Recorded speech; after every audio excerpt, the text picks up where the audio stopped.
listening to Rabbit Troop Sucks. On this episode, we'll be talking about 1989's classic film, She's Out of Control, directed by Stan Dragati, and starring the one and only Tony Danza. That's right. So I've held off to talking to Mike about this for a couple days because I watched this a few days before he did, and I had a lot of ideas, and clearly we keep notes as we go through this. But how we got to this movie, as this podcast focuses on obscure films, forgotten films, somewhat lost films. For me personally, this is somewhat of a lost film. I'm going to say probably repeatedly on this podcast, I'm a huge fan of the 80s. It's absolutely one of my favorite decades from film, certain music, etc. And so as we go through some of these films, this one was picked by me and kind of just willy-nilly, and Mike looked alarmed when I picked it. Yeah, it was we were browsing through Plex, I believe, was the platform that came from, probably at 1:30 in the morning. That is correct. And yeah, it was just a wild card. But to my defense, regardless of how anyone feels about this, I chose this film because I've been aware of it clearly for years, for decades. I've never watched this. I've never heard anyone say anything about this film at any point in time. So for me, this is a lost 80s film. And notably, we're going to watch probably tons of weird sci-fi, horror, etc. films as we go through this.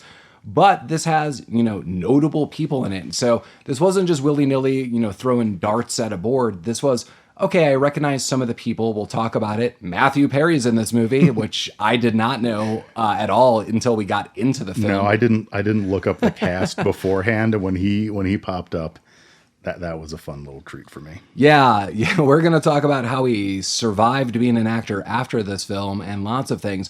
But yeah, sometimes I think I'm just going to pick some random films that honestly I just have wanted to see, and how does it pan out? So yeah, how do you want to start this one, Mike?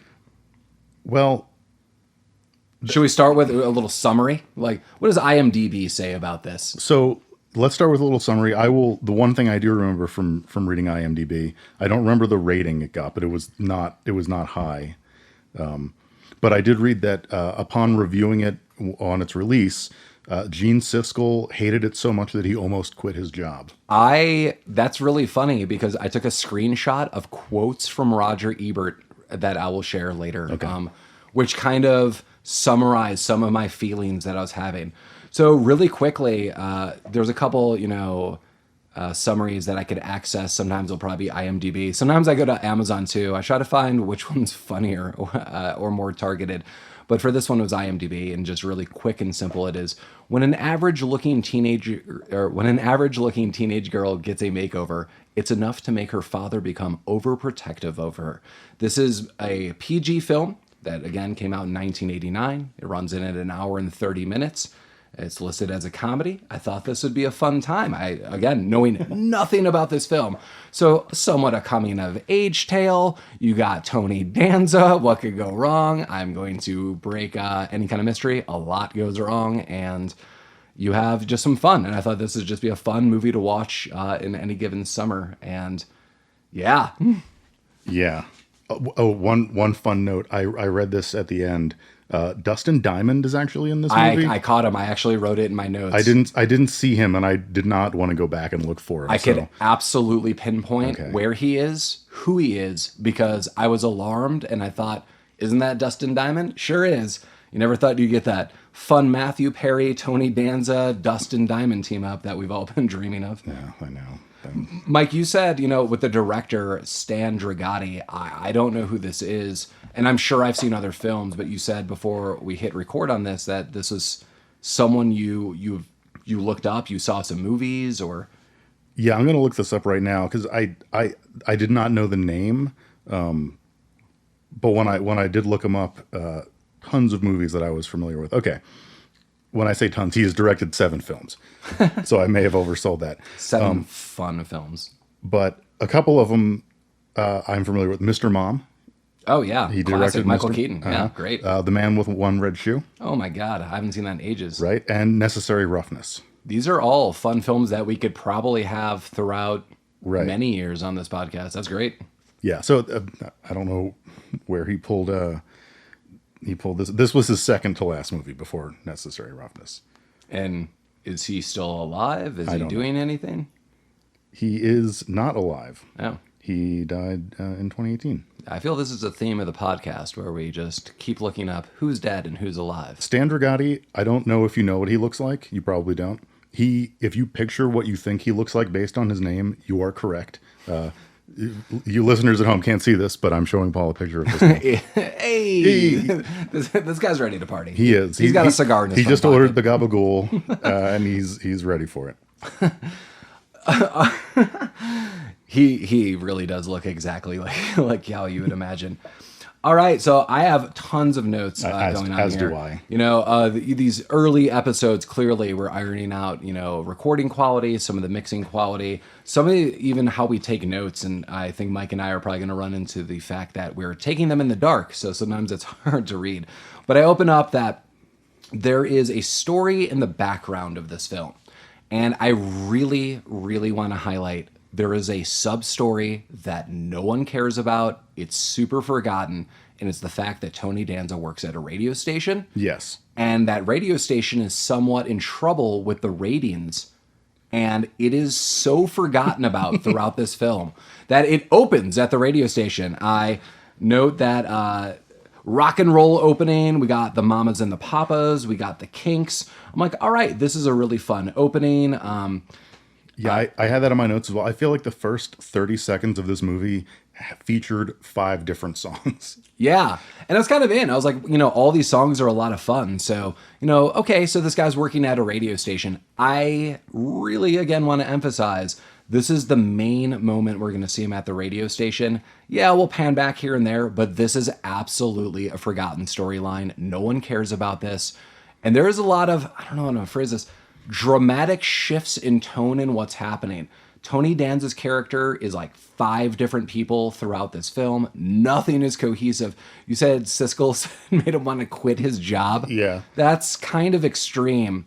Well, I feel like so we watch a lot of bad movies, obviously, and I always look at the IMDb, and there's always like a Siskel and Ebert trivia, and I feel like he's threatened to quit his job over most movies, or at least most of the movies that we watch. So I don't think we can take a lot of, that holds a lot of water. That's fair. So what it turns out to be is this opening sequence of this film, we're at a radio station, Tony Danza's there, it's all kind of a blur, and someone's just thrown out a window. And then we quickly pan to a first-person perspective. You quickly learn it's the person who's thrown out the window. You quickly learn it's Tony Danza. You think you're playing Doom for a little bit because it goes all first person. It's kind of weird. And then he runs into a bunch of detectives, and then it pans back to Tony Danza. It's the big reveal. Tony Danza's wearing a neck brace, and they're like, hey, buddy, you ain't going anywhere. He's like, well, I got a story to tell you. So how did this whole wacky thing start? Well, Tony Danza's going to tell you as a narrator of this film. Right, so the whole movie is basically a flashback as Tony Danza narrates the past, like, 2 weeks events, or whatever the time frame is for the cops. One thing I'd like to get out of the way before we get too far into this, Paul mentioned that this is a kind of coming of age story. I don't think we mentioned who we were. I don't know if we need to do that every episode. I'm Mike, and that's Paul, and we host this podcast. Oh yeah, hey. That's not important. He mentioned that this was kind of a coming of age story. That is one way to put it. I have a lot of weird notes, and my commitment to you, the listener, is that I am going to try to do what this movie made no effort to do, which is I'm going to try really hard to not sexualize this 15-year-old girl in this movie, because this movie is a fucking mess of hyper-sexualizing this 15-year-old girl. I am absolutely going to read when we talk a little more about that, you know, when she is, you know, the nerd to like the girl who has blossomed. That is when I want to read the screenshot I took of Roger Ebert's quote, because it is absolutely highlighting what Mike just said. There are parts that I honestly feel uncomfortable watching. The reactions of Tony Danza, I actually just feel bad that he's in this kind of situation. I also am going to make a very quick side note. Seeing Tony Danza with any other young daughter in an acting situation who is not Alyssa Milano is super alarming to me. It's clearly Tony Danza from Who's the Boss. He also used the same name in Taxi. He is Tony. I'm going to reference him as Tony all throughout this. but I think his name is Doug. It's Doug. Yeah. I'm going to interchangeably use Tony and Doug, and I'm like, where is Alyssa Milano? Because that is the only daughter you're allowed to have, damn it. Yeah. But yeah, I mean, in an all serious note, it is super weird in areas, and it makes everyone uncomfortable. I don't think this movie would at all be made like this if there was a remake today. No, I within 5 minutes of me starting this film, again, I will reference IMDb. I wanted to see how old the actress was who was playing the daughter. Not because I'm a weird perv or anything, but I felt like one because they really were pushing this. The actress who plays the daughter is 20 years old at the time of filming, so I guess that can make us feel a little bit better. But we'll dig into that. There's a lot to unpack in this movie. We'll dig into that later. But this does go to his backstory. So does. He's like, I'm going to tell you how it's all going to happen, see? And whatever. I don't know why he used that voice, but he did in my mind. He talks like Chief Wiggum throughout the movie. So it's been 10 years. He's been married. Unfortunately, his wife has passed away. He's been raising 2 daughters since his wife has died. Everything's kind of been stressful for him. It's been very clear, but he's been very successful in his radio station career. He's running this rock and roll radio station. Everything's pretty copacetic. We quickly learn that his daughter is about to turn 16 in this. It is 16, right? I thought it was her 15th. I wrote that and I read that somewhere. That's what I'm actually asking Mike. I thought she was turning 15. I saw something else that referenced 16, so I guess I was right that she's turning 15. Yeah. And they go out to this weird roller. No, it wasn't a roller rink. It's like some discotheque where all the youth hang out. Yeah. So that's like what Tony decided to do for. I will never use anyone's character name. That's what he decided to do for the birthday party. But so it kind of the flashback starts, or the movie starts with he's sitting in his office. He's got this gigantic teddy bear that he bought for his daughter's 15th birthday. And, he goes home, he drives home. He has a sweet E-Type Jaguar. I'm a car guy, so I knew it was a Jaguar. I can't help notice these things. Literally on the side note, it was, Mike, what was the car again? Because on a side note, I wrote, Mike, what is that car? It is an E-Type Jaguar. Nice. A Series 1 for any keen listeners. And so he gets home, and he's talking to his younger daughter, who is, however old. She's like, I don't know, she's up in her room, referring to the older daughter.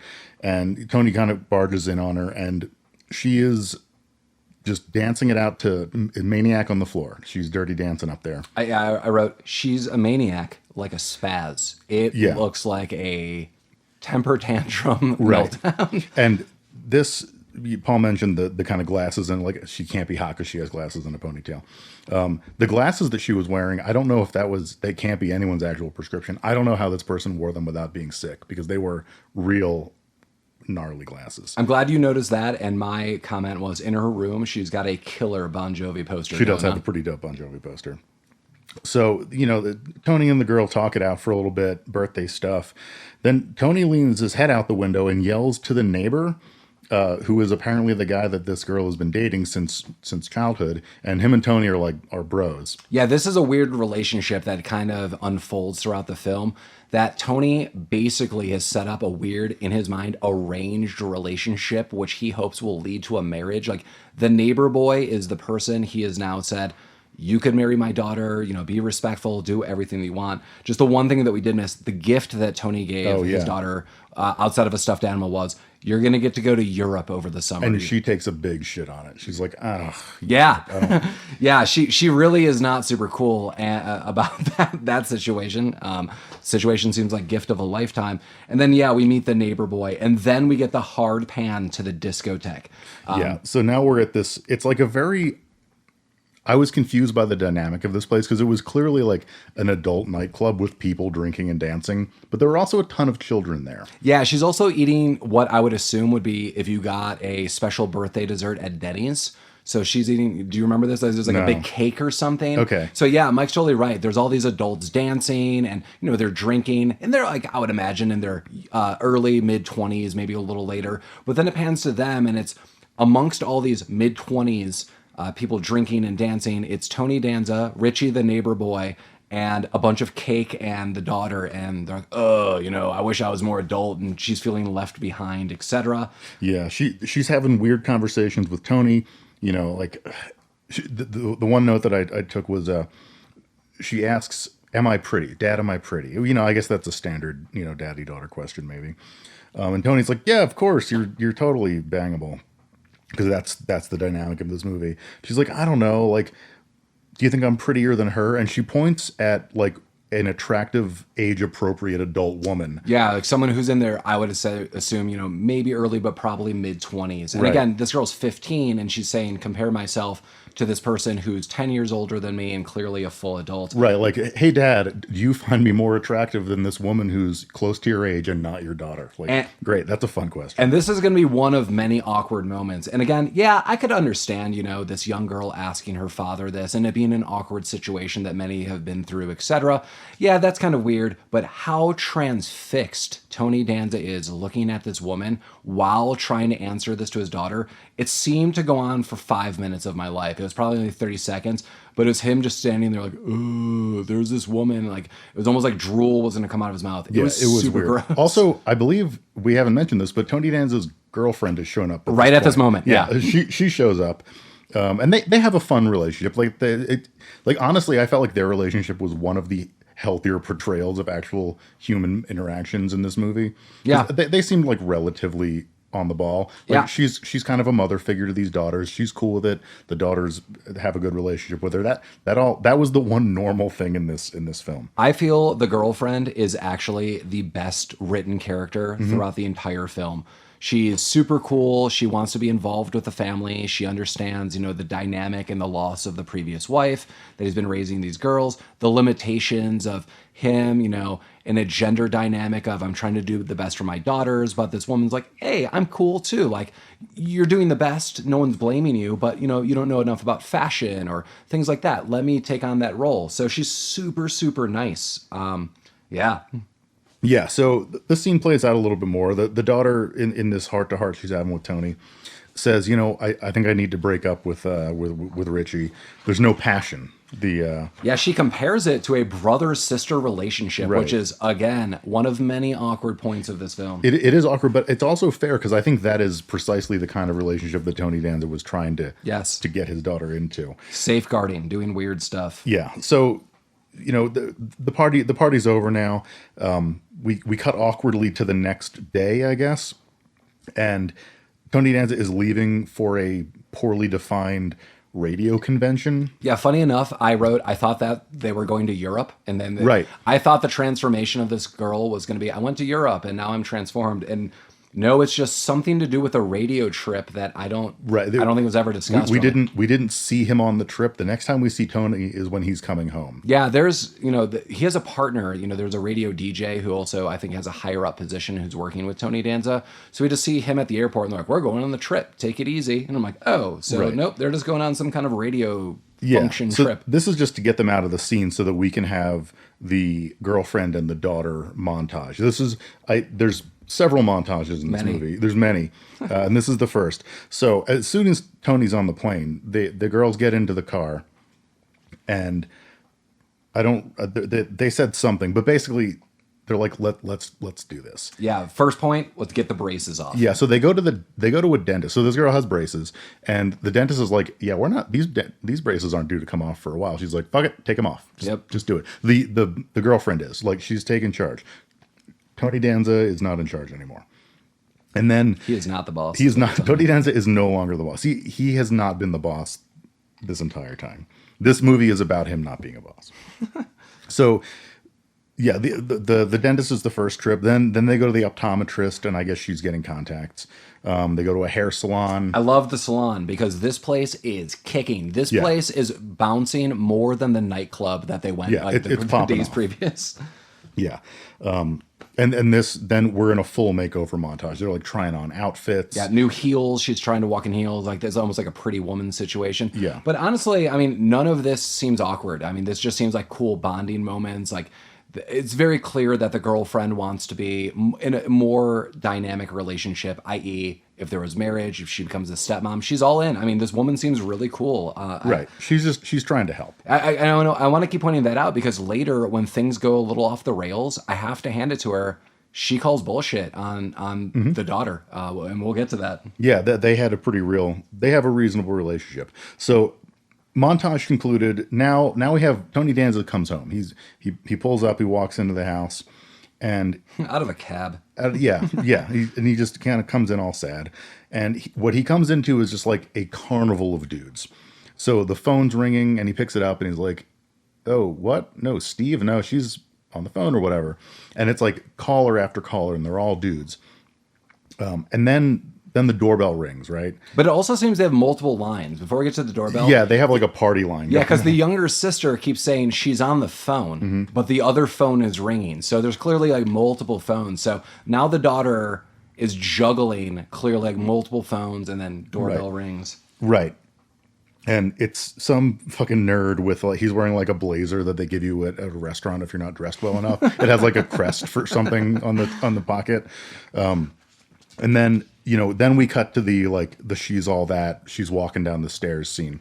And the outfit that she's wearing as she walks down these stairs, it's like if you go to like the Spirit Halloween store and you get the novelty sexy little Bo Peep outfit, that's effectively what she's wearing. Like it's not, these aren't real clothing items that she's wearing. Yeah, she's walking down the stairs. Definitely she's all that. Many people have used this since. Clearly, I don't know if this is, the groundbreaking scene where someone originally does that. But imagine, it pans feet first and then it kind of scans up because it's the big reveal. It's playing Venus by Frankie Avalon. She's all in white. It's very heavy on the imagery of like, this is the virgin who has now blossomed. And it's not super creepy yet. It's clearly building. And I'm like, okay, I mean, this girl is older and she wants to date, and I totally understand that. And I really feel this is the night that just derails Tony Danza and everything from this movie going forward. Yeah. So she walks down the stairs, and she, I think she leaves to go on this date. And this leads us into the second montage within 10 minutes of this film. This is the Tony Danza cock block montage, because he is just making up excuses. Dudes are showing up. He's like, "Oh no, she's not here. She's never going to talk to you guys." And I did a rough count. It was like 11 dudes that he turned away. Gross. Yeah, it was a lot. She has, I don't know where she's meeting these dudes. I don't know if she took out a classified ad. If these are all from her school. It's not made clear if she goes to school or if this is in the summer when this isn't an issue. Yeah, that is absolutely not established. And I want to note during this montage, so we started this movie, rock and roll radio station. I mean, kind of classic rock, again, Mamas and Papas. We got Kinks. We got other people later on. During this montage is a Caribbean music themed montage. It sounds like someone's hitting the steel drums, maybe shaking a jar of shells. It's super out of place. It's really weird. It is really weird. So, okay, sorry, I'm just trying to decipher my atrocious handwriting. We're now back at the radio station. This is one of like 2 times that Tony Danza's job is referenced in this movie, and it's the only time that they reference the problem. They've slipped to number 9 in the rock and roll radio. Yeah, so the Fat Cat station owners are like, number 9, this is no good. I don't know what number they were before, but it was better than 9 apparently. Yeah. So yeah, this is like not a good thing. Oh, wait. And we do hear that, I did make a note that his daughter does go to school. I was trying to think about that because during this time he sneaks off a phone call to check in, and that's problematic. And then this is the only part of the radio, like, things are slipping, and our ratings are slipping. We're number 9. It's somewhat foreshadowed. We hear it once again, and then it's really not thought about. But then there's a sit-down conversation with his daughter, and he's saying, your grades are slipping. Right. And I know he rattles off all the grades. He's like, you have an A in this, a B plus in this. He notes all of them. I didn't write all the grades, but I noted the lowest grade he highlights is a solid B. Right. And I'm like, okay, like I don't see that as a huge problem. Maybe that was a problem subject, or what? I didn't think she was established. She was all straight A's. I mean, hey, parents out there, a B's gonna be okay. Let's not go nuts. No one's gonna look at your grades ever again. Yeah, and Tony drops the line, "A mind is a terrible thing to waste," and the daughter comes back with, "So is a good body," fully indicating that this daughter is ready to party. Like, I could never imagine. Well, I mean, obviously, I'm not a teenage girl, but I could never imagine being like, "Dad, my body is fucking tight, and I want to get wrecked." Like, Yeah, there's a lot of weird innuendos. And it really goes from zero to like as Mike noted, very early on, hypersexualized. This isn't, oh, I would like to go on a date, or I find someone cute, or whatever it is. It's just like wild. Like this whole movie is just teenagers running effing wild, and Tony Danza eventually getting in the mix. Would you say that she's out of control? She is absolutely out of control. And again, my favorite character, the girlfriend, calls her out on that eventually. Yeah. So then immediately there's a lot of music, and this big black truck pulls up into the driveway, and I had to look it up. It was blasting "Feel the Shake" by Jet Boy. I did not look that up. But I love that. But you're underselling it. This wasn't a big truck. This was like a monster truck. It looked like the black truck in Back to the Future too. But like 5 times. Yeah, it was gigantic. It was like a monster truck. And we find out the driver is Joey, some kind of musician. He's a real bad boy. Yeah, but he's also shy. And I'm putting that in quotes. He's too shy. He's shy, but he's the bad boy. So she goes out to get in the truck with Joey, the real bad boy. And Tony kind of runs after her. And he's trying to like coordinate. He's like, hey, look, we haven't spent any time lately. Like, we need a daddy-daughter date. She's like, well, I don't know if I can pencil you in anytime soon, because I've got dudes lined up for days. He's like, Sunday, we're going to the beach. Yeah, but before we get into this is what I don't understand. He was like, no, I'm putting an end to this. She's not going on dates. She's not doing anything, but then just does it. And right. he's like, he doesn't say I can't stop her. There's no repercussions. And she is absolutely calling the shots now. As Mike just said, oh yeah, well, I don't have a free day until Sunday. And she basically pencils him in. He's like, okay, well, I guess you're going on 7 different dates up until I see you, or 6 or whatever day this is. I don't know. What am I missing here? Like, there was never an establishment. No. It was, she's out of control, as titled by the film. Tony Danza says no. And then a day later, it's, I can't stop her from doing anything. Right. But he does negotiate the beach day on Sunday. So they all go to the beach. And it's him, both daughters, and the girlfriend. We see Tony like bumbling across the beach with, I think he had like hot dogs. He was bringing lunch, and he gets back, and the older daughter's not there. And he's like, we can't eat until we're all together. This is my day. And he goes looking for older daughter, and she's in the water. And she runs out of the water doing a full-on like the Baywatch run. Like, she is running out of the water. It's highly this whole thing makes me sound terrible saying this, but it is like very highly sexualized. Yeah, so this is 2 areas that I want to re-reference that I mentioned earlier. 1, the moment he sees his daughter running out of the ocean, as Mike noted, hypersexualized, he absolutely freaks out. He does. So he starts looking up and down the beach. Oh right. My God, all these people are gawking at my daughter. They all see my daughter in this swimsuit. Right. I'm going to freak out. And there's a lot of like different walks of life, different people. But then it pans to 3 kids on the beach eating some ice cream, and the kid on the left is Dustin Diamond. Okay, and I was like, oh my God, is that Dustin Diamond? Yeah, but this is the 3rd montage within a half an hour, and it's like the bow bow, like everyone on the beach is just eye fucking this girl, like women, children, middle-aged men. There's like a bunch of leather daddies on the beach for some reason. Yeah, they're all just like, oh yeah, and at this 15-year-old girl like running out of the water. Okay, so this is where I want to read 2 small quotes, and this comes from, and as Mike said, Siskel. This is apropos. This comes from Roger Ebert when he was alive, and it was about this movie. And the first part is definitely highlighting what we noted, and the second part does try to highlight how this movie tries to put it all together and kind of writes it off, and it's still somehow PG. So the first thing I want to note, again, from Roger Ebert is Doug spends a lot of time looking at his daughter. He sees her so specifically as a sexual creature and is so obsessed by what he sees that in another movie, his attention would probably seem perverse. It definitely seems that way. 100%. And then the following, I think just sentence is, the character in the movie is so dim-witted, and this is referencing Doug, is so dim-witted and lacking in psychological insight, however, that his behavior is not so much perverse as slack-jawed. And I actually agree. I totally agree with this quote, because going forward, Tony Danza absolutely turns into a moron. Mm-hmm. This guy who is, I'm working at a radio station, I have this life together, is his life is in such upheaval from this event that he just turns into a babbling moron that is so susceptible to anyone's advice going forward. It's kind of a phenomenal train wreck. And in that way, I do see how Siskel would be like, I'm never reviewing a movie like this ever again. Well, and not just anyone's advice, because in the next scene, we have him talking to a psychiatrist played by Wallace Shawn, is that right? Yeah, I think most people would recognize him from the Sicilian from Vizzini. Who that is what I will be referring to him Princess as Bride moving forward.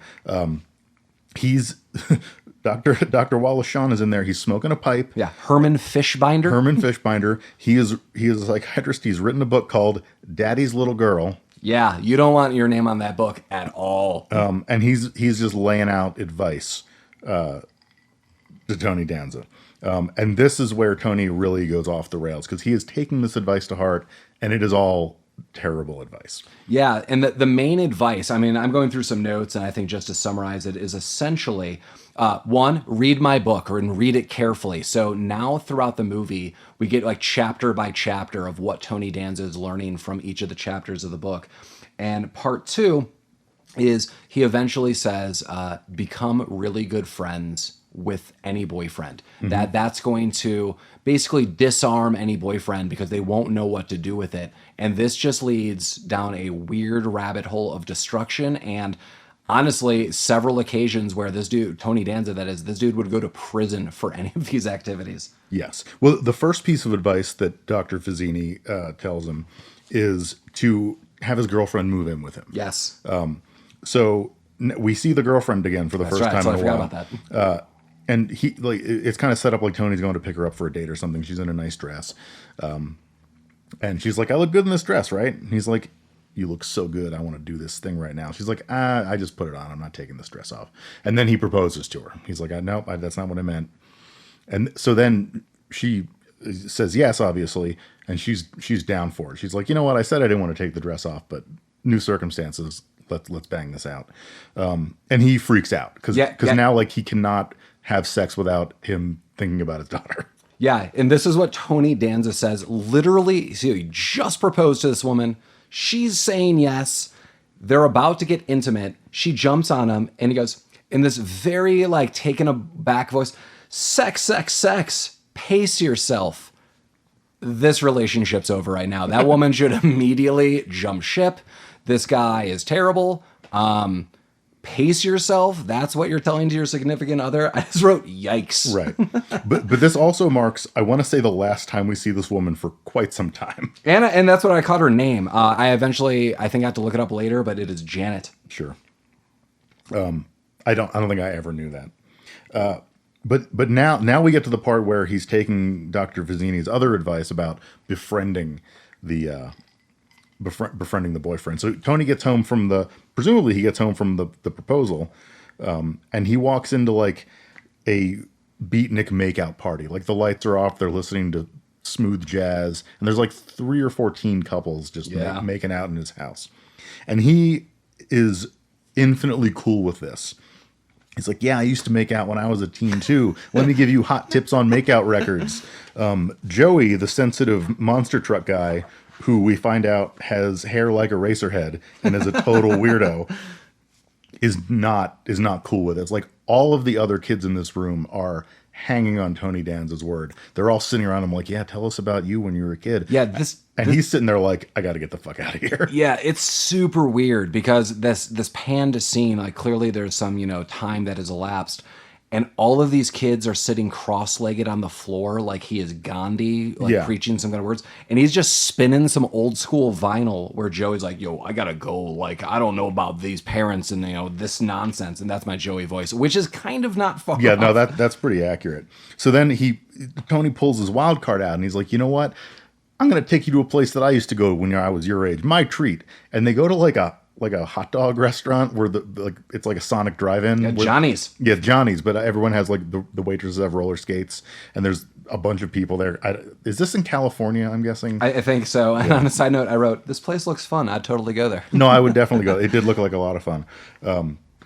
So he's like, let's go to this place, and the boyfriend is like, nah, you're not for real. I'm not buying this, Daddy-o. He's like, no, bro, I am for real.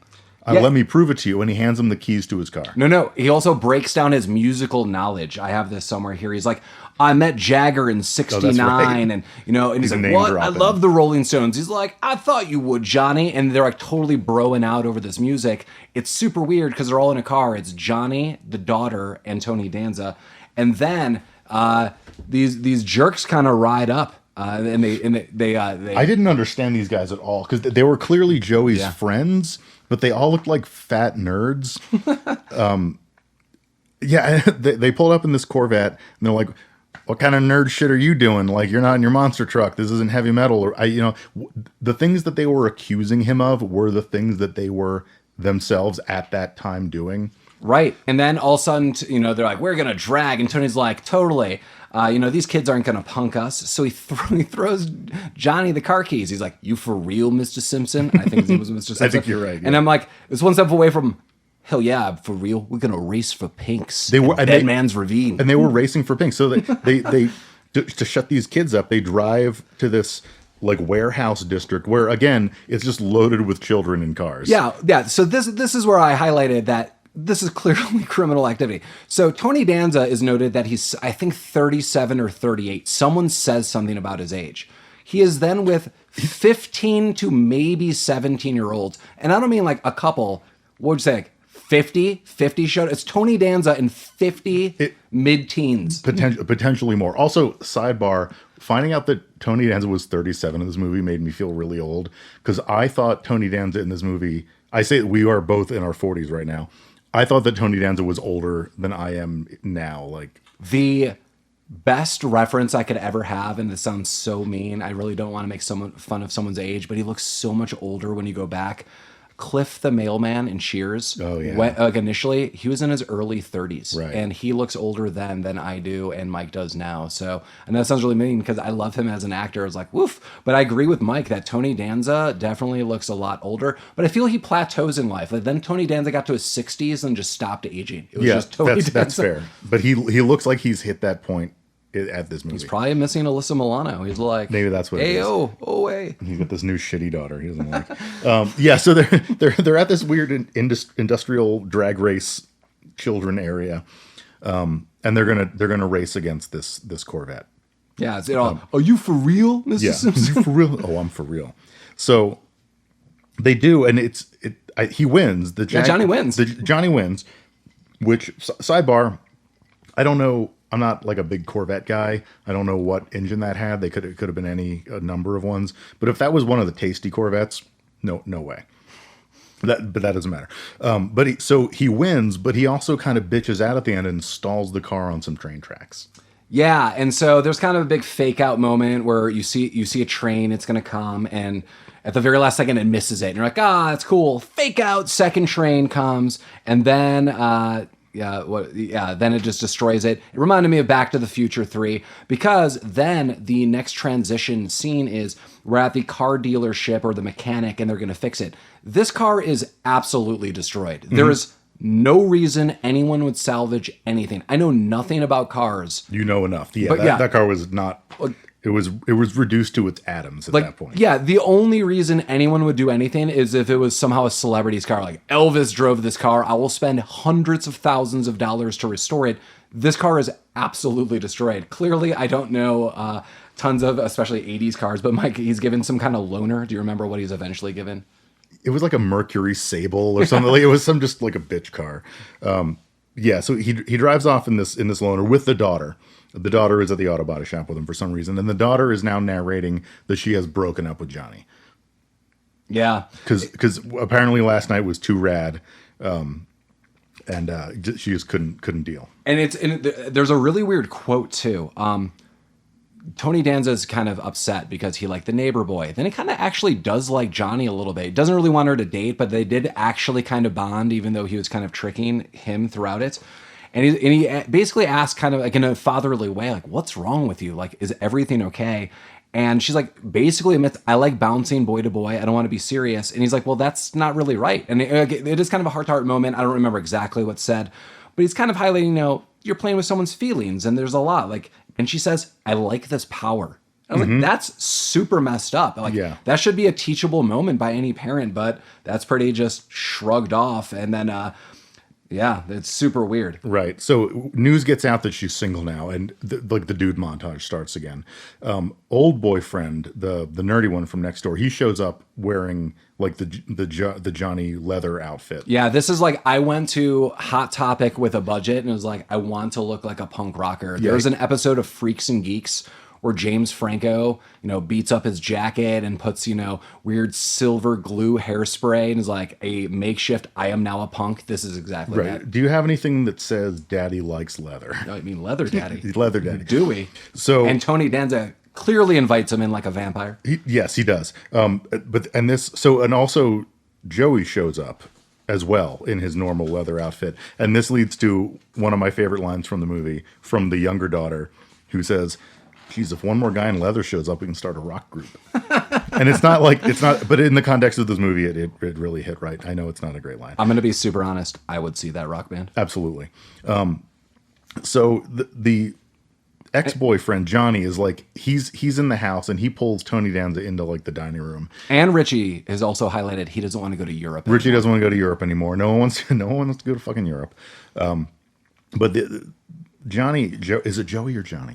Oh, wait, it is Joey. It's Joey. Sorry. Joey, Johnny. So Joey is talking to Tony Danza, and he's like, so we broke up, and that sucks, but it's okay. But, like, I can't bear to not hang out with you anymore, Tony Danza. Like, can we go to concerts? Yeah. Can we hang out? Like, this kid is hard for Tony Danza. And Tony's like, I guess. I also feel just bad because he highlights, he's like, yo, no other parents liked me. No one's like you. And I'm like, man, do you even have parents? Like, who raised this kid? None of these children have parents. Yeah, I just feel almost bad. Like, this guy's, like, reaching out, like, yeah, we broke up. Like, I have no adult father figure. Could you be that person? He's like, I don't know, maybe. Ding dong. We get a third guy into the mix at the door. And that third guy is Matthew Perry, looking like a waspy nightmare. Yeah. So we get Timothy, Matthew Perry, and yikes. This also will eventually hit some weird themes and weird points for me and weird plot, injections, because it just gets weird all throughout, especially with Matthew Perry.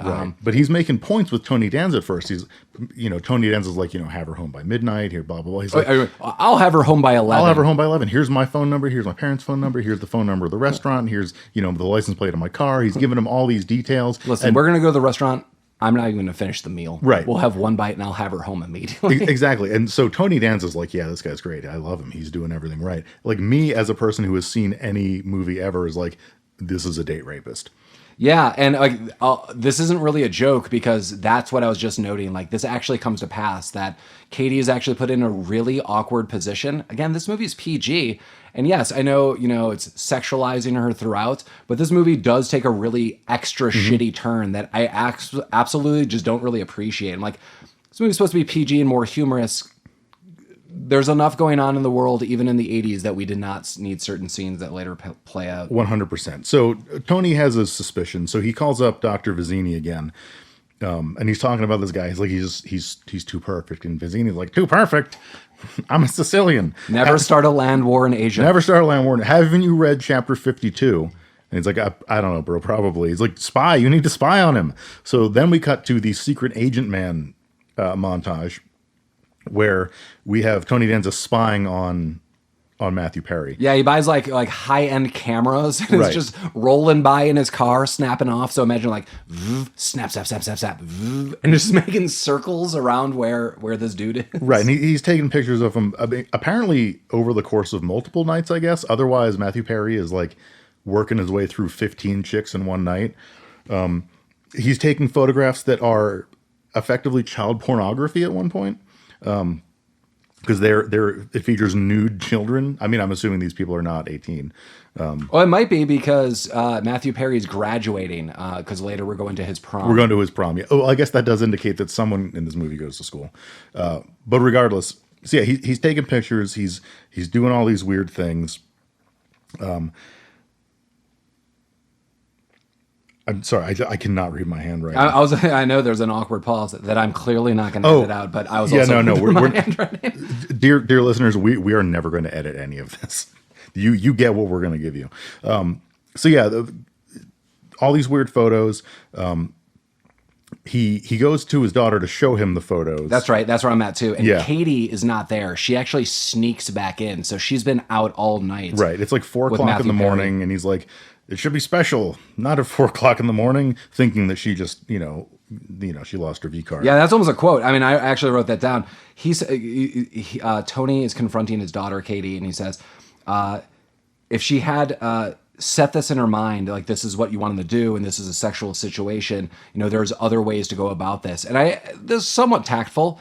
And she's like, no, it was beautiful and special. And he's like, if it was so special, you wouldn't have to sneak in at 4 a.m. I actually thought that was a real moment. No, that was fair. But then in return, we are now at the next day and the next morning, and he has hired a company to tear down the massive tree that she climbed up to sneak into her secondary bedroom. He's having all the trees torn down. And this is also the second time in this movie that the fact that he has a job is referenced. His little sidekick shows up. He's like, "Tony, you have to go back to work. Like we're down to 34. We were 9, now we're 34th worst radio station. You got to do something." And he does nothing. He does absolutely nothing. This is actually one of the last times we ever hear about the radio station in until full. the end of the movie. Yeah. Yeah, and so immediately we're back with Doc Fishbinder because he just can't job whatever. But yeah, Tony's freaking, and Right. and Fishbinder starts freaking on this because Tony highlights, my daughter is going to go to the prom with her new boyfriend, and Fishbinder's like, oh my God, like what are you talking about? That's where most kids have sex for maybe the first time. Have you read any book? I mean, 81.5% of children lose their virginity after prom. yeah, To a Sicilian. This movie has like 17 different sitcom situations. The daughter is not old enough to date. That's a sitcom situation. The daughter is doing whatever sitcom situation. The daughter is now going to prom sitcom situation. I mean, if you watch any shows that have kids, and we could go back to the 80s, Family Ties, we could get into the Wonder Years, Boy Meets World, various other shows. It's always, if they have kids, it's going to be this. And it's like someone took a raffle ball, threw in 50 scenarios, and they're like, pick 7 out of them. And that's going to be this movie. Let's get it to star Tony Danza. Right. And so also, I realize at this point that we have not seen his fiance since he proposed to her. Yeah. And she shows back up. She comes to the house. They're chopping the trees down. I guess her and Tony Danza are having dinner with her parents. This is the meet the parents moment. Oh, yeah. And Tony has craftily selected the restaurant that all the kids are going to for prom. Yeah, which is in several different sitcoms anyone's seen. Right, of I'm going to course. spy on my kids. That's literally why I thought Boy Meets World. There's a whole episode about this. This is bananas. Right. So they go to this restaurant. Immediately, the father does not like Tony Danza. He thinks he's kind of sketchy, and he's acting super sketchy.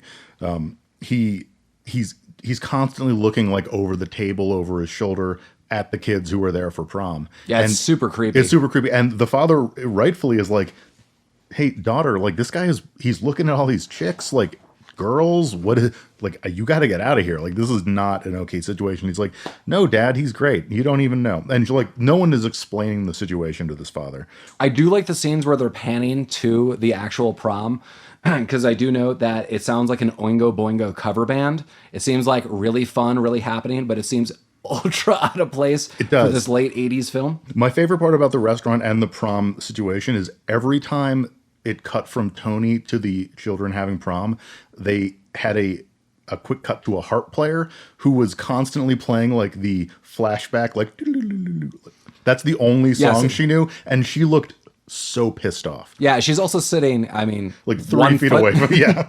Yeah, also, and a note about the father to highlight the dynamic that this new father-in-law to be is going to be to Tony Danza.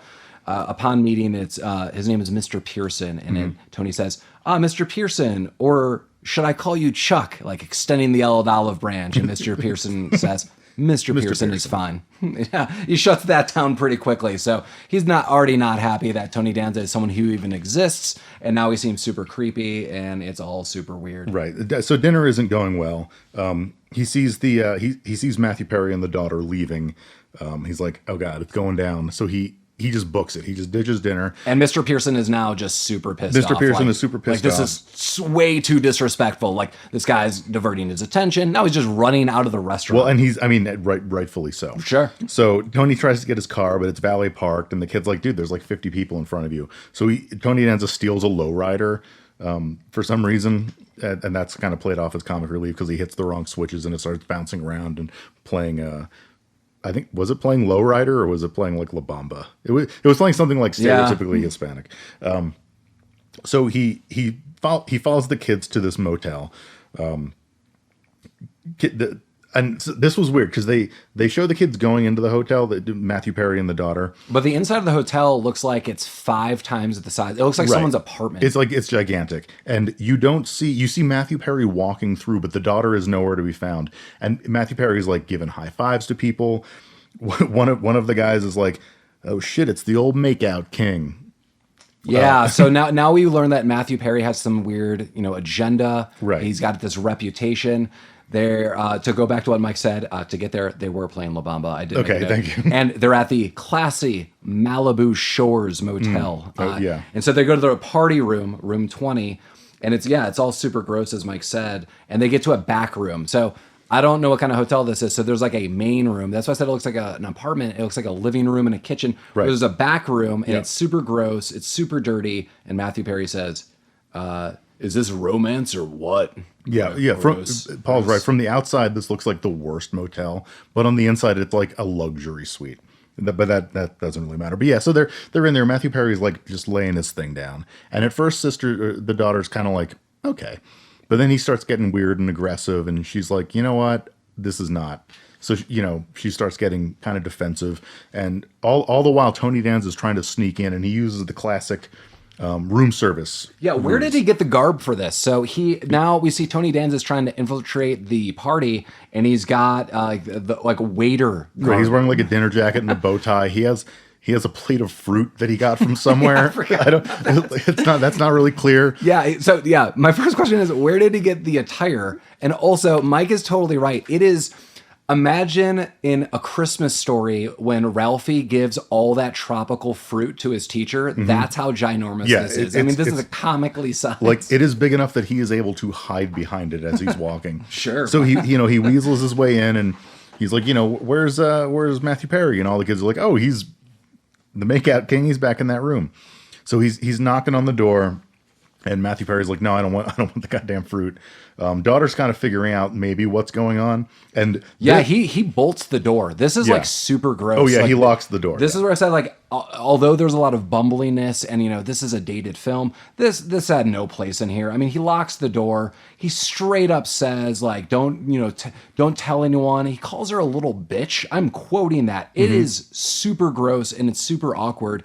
And luckily, Tony Danza kind of breaks in and kind of stops it all. This was kind of my favorite moment of the movie because it didn't show him like kicking the door, like running into it, but it just shows from the inside perspective him bursting through the door in the most amazing pratfall I have ever seen. Like, he just takes out Matthew Perry. There is fruit everywhere, and it wasn't like a gradual fall. It's like in The Family Guy when he goes from standing up to being on the floor in like a second. It was that. It was just like, and there was fruit, and I really enjoyed the fruit pratfall. And yeah, all of that is a lot of fun. I mean, once we get through the grossness, again, PG film, I really don't feel this had any place. I don't like this in any film or in any situation, but for a PG film that I thought was going to be more lighthearted and honestly like Disney-esque in ways, I really did not like the scene. But we did forget to mention one thing, because then we get a transitional scene where Tony Danza is running to the radio station. Clearly there's problems with the radio. And Dr. Fishbinder, actually, at the last time they met, he proposed that, I'm going to go on the radio and I'm going to give advice to teens, and he is. And Tony Danza asked them, like, why? He's like, you're my favorite patient. So, like, they have some, like, bond. It's super weird. Like, it is, yeah. So this all happened, yeah, and he's right. So he hears him on the radio, and he's Dr. Vizzini's yucking it up, and he's like, read my book. It's what was it called? Daddy's little girl. Yeah. And his sidekick is like, oh yeah, so you must know a lot. Like, you have children. He's like, I don't have a daughter. I don't have anybody. And I'm not even married. And Fuck you guys. Yeah, that's the big twist. That this guy wrote this book with no actual experience. He's not a father. He does not have a daughter. He has no credibility whatsoever. Right. So Tony Danza has been taking this advice, reading these chapters, this whole movie, and he flips out. And this brings us back to the opening scene of the movie, where he rushes into the studio, like what they're on the air, and he runs in, and it's kind of like a Three Stooges thing. He starts like slapping people around. There's a tussle, and then he gets hurled out the window. Yeah, I don't even know how that happens. I mean, no one's really fighting. Yeah, as Mike said, it's more comical, Three Stooges, physical comedy-esque. Two people are now throwing a human being out a window. I don't really know how that's happening or why. Then we're back at the start of the movie, and he's telling those two detectives early on, this is the story, and immediately all the police officers are nodding. Like, we could relate. Anyone with kids could relate to this story. This story is as old as time. Right. You have kids, it's awful. You got thrown out a window. Who hasn't been there? Right. Fiance's parents show up again, and the dad's like, oh, like you should have just said, like, I have a daughter. I raised a daughter. Like, yeah, all that's sketchy. I don't blame you. Any father would have done that. And he's like, thank you, Mr. Pearson or whatever. He's like, you know what? I too got advice from a book like that. He's like, oh, you read the book? He's like, it's a book you can find in the top drawer of any hotel. Yeah. Referencing the Bible. And then this was my favorite part of the movie. The fiance just looks at him and goes, shut up, Dad. And then they just leave. Yeah, I did skip over one part too. Now, because the fiance is back in the mix. Mm-hmm. The only other time we see her, where, again, Katie becomes quote-unquote out of control, and I said I wanted to give props to the girlfriend, now fiance, is she totally just tears Katie a new one. She's like, I tried to help you. I gave you a makeover. I tried to, make you look cool because I know you've always been such a special girl, and you just went nuts and bananas, and you totally effed me over because I'm trying to be cool, and now this is how you repay me, and this is how you repay your dad. And I was like, yes, you are absolutely my favorite character in this movie. Yeah, you're right. She was written better than anyone else. Like, she wasn't like the trope of like the naggy woman character that is in literally every piece of televised fiction. She was not that. She was supportive. She had a good sense of humor about things. She was just trying to help. So we then get to the next day, and Katie is going to the airport. It's prom, and then immediately you're going to Europe. There's no buffer. We're going to spend a week. She didn't go home first. Tony hasn't seen her since then. Yeah. It's just she's going immediately to Europe, and this is all planned. So that doesn't seem right. Also, I'm trying to think, when I had school prom, I think the prom happened, and you still had another week of school. It wasn't like school. It was just done. Also, she's 15, so she's not even a junior or senior. I'm pretty sure she's still at school, but boom. She's going to Europe, and we get the old classic, when people could go through any part of the airport. Tony and Janet, Tony Danza, that is Doug. Tony Danza and Janet are running through the airport to stop her.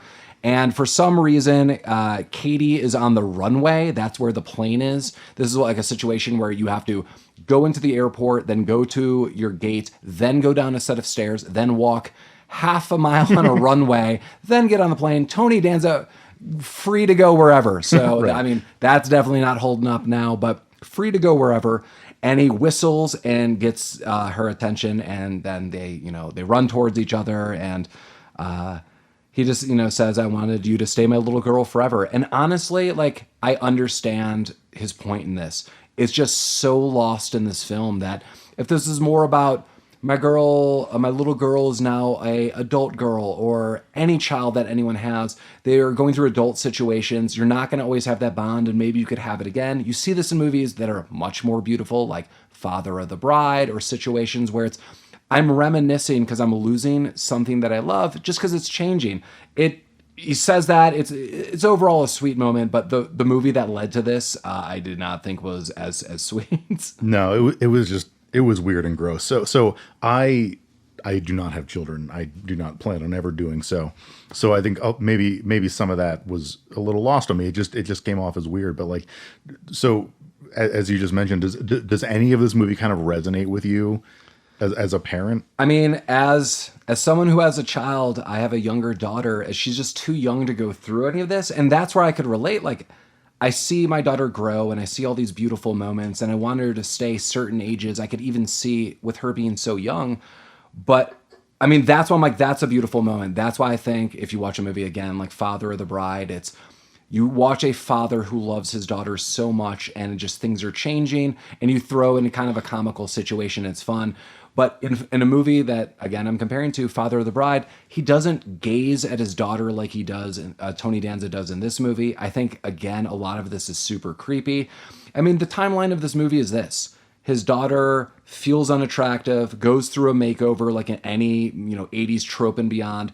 She's now pretty. Things are changing. Cool. I understand the story. Tony Danza's reactions to this are super weird. He's spying on people. He's literally involved in criminal activities with teenagers, which is bananas. I mean, this guy's one step away from buying beers for, for kids. I would argue that what he's done is worse than buying beers. Probably. And like a deleted scene is probably like, kids, have whatever you want in the refrigerator. Like, let's have a tequila ice luge later. Like, that's what I did as a kid when I was making out in parents' rooms. Like, what? Yeah, it was... The whole movie was really bizarre. And so... Well, yeah, we're missing the last moment. There's like this weird twist of relationship. So right. Everything is ironed out with dad and daughter. She's going to go to Europe. It seems like everything's going to be fine. There's going to be a marriage. The family unit is now back intact. Everyone loves one another. The communique is flowing well. Everyone seems great. Ding dong. We got the doc back at the door. I'll let Mike fill you in with a proposal of a team up, which is super bizarre. What was the team up? The team up is Fishbinder wants to go back on the radio. That's right. With Tony Danza. With Tony Danza. You just got the Shyamalan twist. Yeah, and they're both wearing neck braces as they have this conversation. Yeah, they've just been beaten. But I don't know if this scene was before or after this, but it was the last scene that because clearly I didn't remember that one. We see Tony Danza reliving this again with his younger daughter, and dudes start showing up, and then she walks down the stairs in the same like completely inappropriate outfit for what I'm guessing is like a 12-year-old girl. So yeah, the timeline is they agree that they're going to be in a Crossfire-esque radio show that's really going to hit the hard topics that teens want. And Tony Danza is going to come off as the good person, and Fishbinder is going to come off with the psychological advice. It's going to be the talk of the town, and we find out they jumped to number 6. They went from 9 to 6. They're on the way back. Because that's what you want in your rock radio stations, right? You want to listen to some like late 80s rock, and then listen to some two older males talk about their children and how you want to safeguard them and never let them out of a bubble. That's what the the youth is as after. Yeah, that must have been the Howard Stern of '89 right there. And Mike's right. Then we see the younger daughter is going to follow suit. Tony Danza and the family are going to have to go through it again. And boom, classic 1989 freeze frame and credits roll. Yeah. And that was your journey into 1989's She's Outta Control. Mike, what are your final thoughts on this work? My final thoughts are a little bit scattered. So, in the 80s, like teenage sex was like a concern, whether or not it was actually on the rise, which I think statistically it was, but it was definitely like a moral concern. And this movie almost sort of played out like an after school special kind of PSA, like, here's the dangers of this, but it was very tone deaf and didn't really have any legitimate information to give.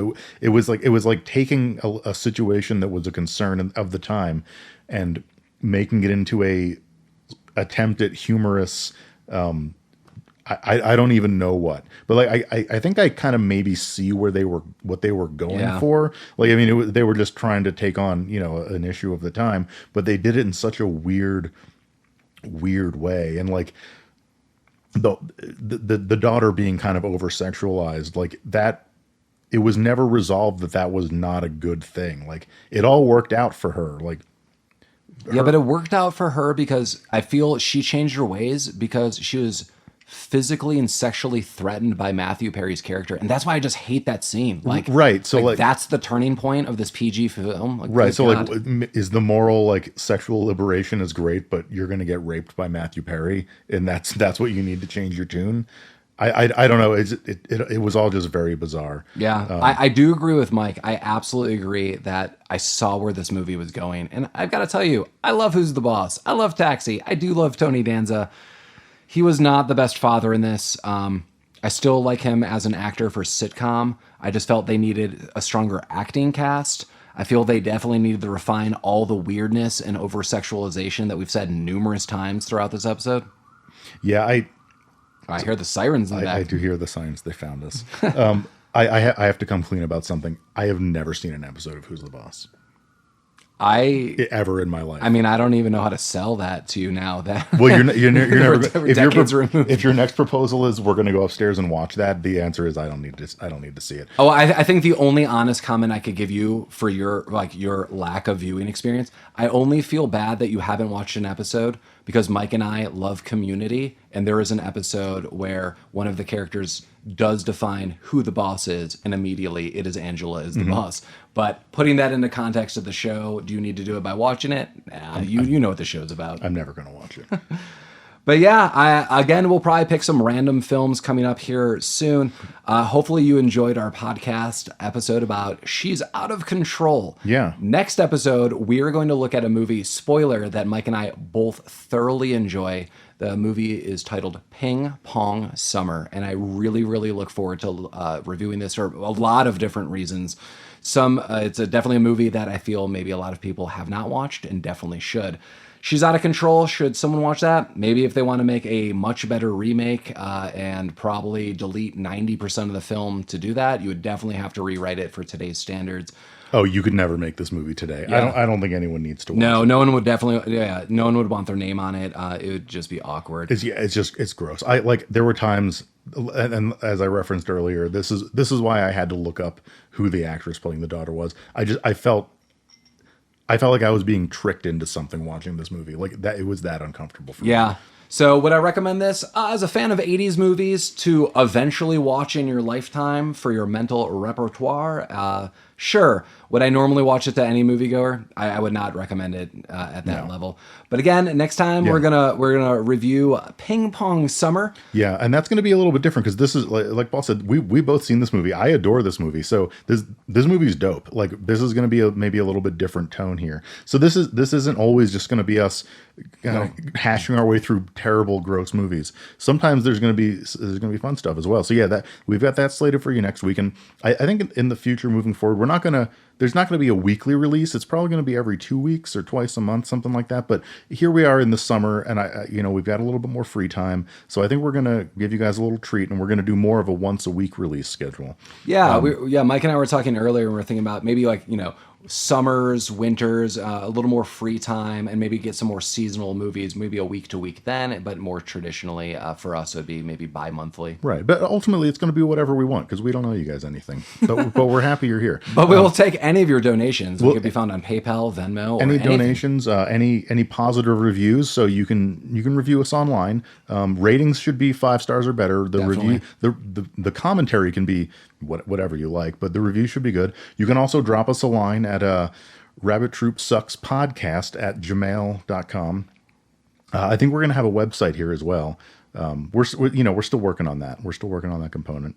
Yeah, so right now we're just recording some episodes, doing some mixes, and we'll release them. So in the upcoming weeks, we'll be a little ahead of all this. But yeah, hopefully you enjoyed this one. Reach out, let us know, or send us gifts. As I said when we reviewed Phantoms, I said I'll just take bread from that restaurant. That's fine. You can send us homemade bread. Any kind of sponsorship opportunities that you want to discuss, we're always happy to. We like money, goods and services as well. So, well, my name is Paul. This is Mike.